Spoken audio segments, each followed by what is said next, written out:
లో మనకి కోల్డ్ రాకుండా ఉండాలి అంటే తప్పకుండా ఈ ఉలవల చారు అండ్ ఫ్రై చేసుకుని తినాల్సిందే అండి. చాలా బాగుంటుంది.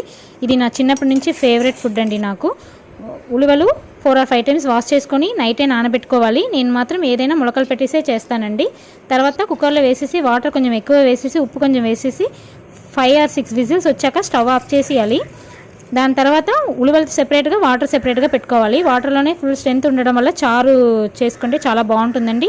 ఒక ఆనియన్, ఒక టమాటో, వెల్లుల్లిపాయి, 1 స్పూన్ జీలకర్ర, 1 స్పూన్ కారం, 1 స్పూన్ ధనియాల పొడి, చింతపండు కొంచెం వేసి మిక్సీ చేసేసుకోవాలి.